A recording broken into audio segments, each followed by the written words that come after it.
तिल का ताड़ बनना। जिस केस की आज हम बात करेंगे उस पर यह कहावत पूरे तरीके से फिट बैठेगी।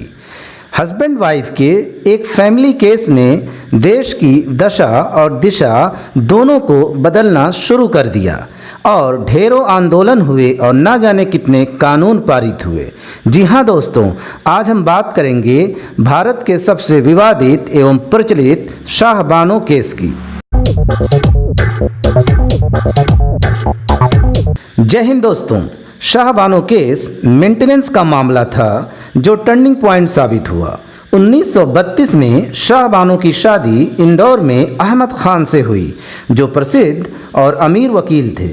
उस ज़माने में उनकी मंथली इनकम 5,000 रुपये के आसपास थी, मतलब रसूख वाले व्यक्ति थे।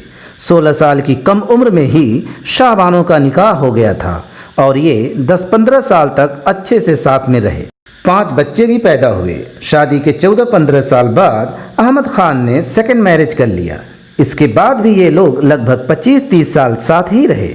1975 में एक दिन अहमद खान ने शाहबानो से कहा कि घर से अलग रहो, मैं हर महीने तुम्हें 200 रुपया देता रहूँगा।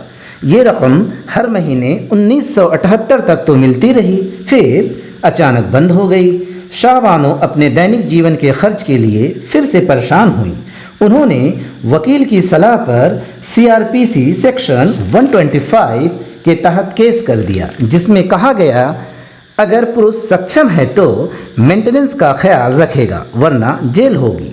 लेकिन 1978 तक तो शाहबानो का तलाक हुआ ही नहीं था, केवल अलग रहते थे और शरीयत के अनुसार मेंटेनेंस की बात इद्दत तक कही गई है अगर मामला प्रेगनेंसी या छोटे बच्चे से न जुड़ा हो तो।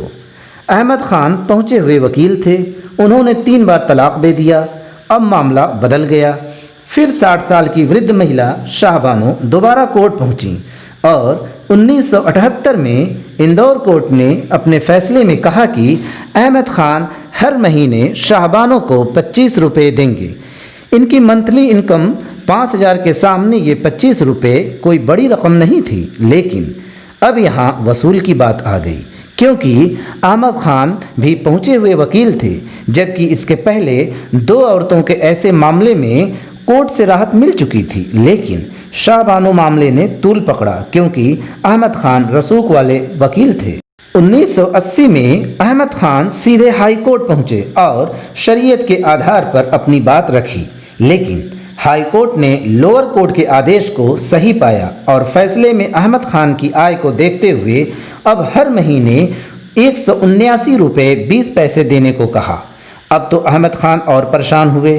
फिर 1981 में वह सुप्रीम कोर्ट पहुँचे। इस वक्त तक मुस्लिम कम्युनिटी में यह मामला उछाल पर आ गया था। सुप्रीम कोर्ट के 5 जजों की बेंच ने देखा, फिर कॉन्स्टिट्यूशनल जजेस की बेंच ने 1985 में अपने फैसले में कहा कि हाई कोर्ट का फैसला एकदम सही है और अब कोर्ट कचहरी के खर्च के लिए अहमद खान शाहबानो को एक मुश्त राशि 10,000 रुपये दें। ये फैसला आना था कि देश में जमकर आंदोलन हुआ, क्योंकि अप्रत्यक्ष रूप से इसमें दूसरे संगठन भी जुड़ गए। जैसा कि हम सबको पता है, 1984 में इंदिरा गांधी की हत्या हुई थी और उनके बेटे राजीव गांधी PM बने और उन्हें इतना बहुमत मिला था जो आज तक किसी को नहीं मिला। हालांकि उन्हें पॉलिटिक्स का अभ्यास नहीं था, वे पायलट थे और पॉलिटिक्स में उनकी रुचि भी नहीं थी। उस दौरान दल बदल भी खूब चल रहे थे, जिसे संभालना मुश्किल था। इस कारण PM बनते ही 52वां संविधान संशोधन पारित करवाया और दल बदल विरोधी अधिनियम आया। उसी दौरान शाहबानो का मामला आ गया, जिसे सरकार के मंत्री बंट गए। All India Muslim personal law board, जिसकी स्थापना 1972 में हुई, जिसमें शिया सुन्नी दोनों के उलेमा और अन्य संगठनों के प्रतिनिधि होते हैं, ये धार्मिक मामलों को देखते हैं। मतलब ये धार्मिक संगठन है जहां मुस्लिम समाज के धार्मिक प्रतिनिधि होते हैं और संख्या के आधार पर सुन्नी बहुमत में हैं। शाहबानो केस में सुप्रीम कोर्ट के जजमेंट के खिलाफ all India Muslim personal law board ने भी मोर्चा खोल दिया। कैबिनेट मंत्री भी 2 भागों में बंट गए।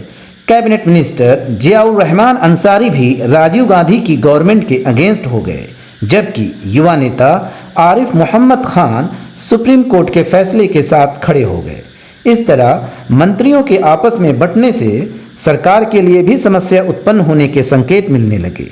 जैसा कि लोग कहते हैं, एमजे अकबर ने सरकार में कहा कि पंजाबी तो नाराज हैं ही इंदिरा गांधी की हत्या के बाद के कारणों से, और अब मुस्लिम भी नाराज हो जाएंगे क्योंकि केस में धार्मिक संगठनों ने भी मोर्चा खोल रखा था।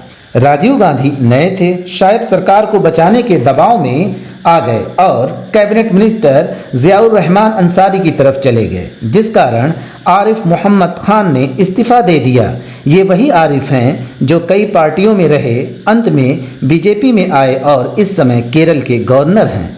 सरकार दबाव में थी और 1986 में Muslim women protection of right on divorce act लाई, जो तलाक के मामलों में मुस्लिम महिला के अधिकारों का आरक्षण करता है। इसके तहत यह हुआ कि अब CRPC 125 मुस्लिम पर लागू नहीं होता है, बल्कि बाय चॉइस होगा और डाइवोर्स में केवल इद्दत तक मेंटेनेंस का ख्याल रखना है, और महिला प्रेग्नेंट है तो डिलीवरी के टाइम तक, बच्चा छोटा है तो बच्चे के 2 साल के होने तक, और मेहर देना होगा। हाँ, इद्दत में फेयर एंड रिजनेबल अमाउंट देना होगा, और अगर हस्बैंड उस लायक नहीं है तो वाइफ के मेंटेनेंस की जिम्मेदारी रिश्तेदारों पर होगी, और अगर ये भी नहीं है तो इसकी जिम्मेदारी राज्य का वक्फ बोर्ड लेगा। इस एक्ट के आने से all India Muslim personal law board खुश हो गया। देश में संदेश फैला कि मुस्लिम समाज की जीत हुई। हालांकि ज़्यादातर मुस्लिम महिलाओं को आज तक नहीं पता चला कि उनके नाम पर उन्हीं के अधिकारों के साथ पूर्ण रूप से न्याय नहीं हो पाया। बस इस बात में ही खुश हो लिए कि धर्म पर खतरा था और वो टल गया। उन्हें क्या पता इसी मामले में नरासू अप्पा को जेल जाना पड़ गया, जिसका डिटेल में जिक्र पिछली वीडियो में किया गया है। बात समाज की थी, बात महिला अधिकारों की थी, लेकिन उसे धर्म से जोड़कर एक अलग रंग रूप दे दिया गया, जिससे देश में इसी एक्ट की वजह से एक अलग ही हवा चल निकली थी। उसी दौरान राजीव गांधी के किसी सलाहकार ने उन्हें यह सलाह दी कि मुसलमानों को तो खुश कर दिया, अब हिंदुओं को भी खुश कर दो ताकि आगे भी बहुमत बना रहे। अब ये सलाहकार कौन था? दोस्तों, आपको पता चले तो ज़रूर कमेंट करके बताना। और फिर राजीव गांधी ने राम मंदिर का ताला खुलवा दिया, जो 1948 से बंद था। फिर शांति से अशांति का माहौल शुरू हुआ। उस समय बीजेपी, जिसके पास केवल 2 सीटें थीं, राजीव गांधी ने उसकी झोली में ये मुद्दा दे दिया। बीजेपी के नेता लाल कृष्ण आडवाणी ने रथ यात्रा निकाली और ध्रुवीकरण के आधार पर मंदिर बनाने का आंदोलन चल निकला। दोस्तों, आपने देखा कैसे एक फैमिली केस ने देश की दशा और दिशा दोनों को प्रभावित किया, जबकि शाहबानों को तो ये न्याय नहीं मिला, जो कि हमारे देश के संविधान की आत्मा पर एक धब्बा है। जब कई सालों बाद 1997 में नूर सबा खातून के तलाक का मामला आया, जिसके छोटे बच्चे भी थे, तब सुप्रीम कोर्ट ने क्या फैसला दिया? शाहबानो केस के वकील डेनियल लतीफ़ी जब जज बने तो 2000 में तलाक के बाद रीजनेबल अमाउंट पर फैसले में क्या कहा, इन्हीं पर अगली वीडियो में चर्चा करेंगे। दोस्तों, वीडियो को लाइक ज़रूर करें ताकि हमें वीडियो बनाने का उत्साहवर्धन मिलता रहे। जय हिंद, जय भारत।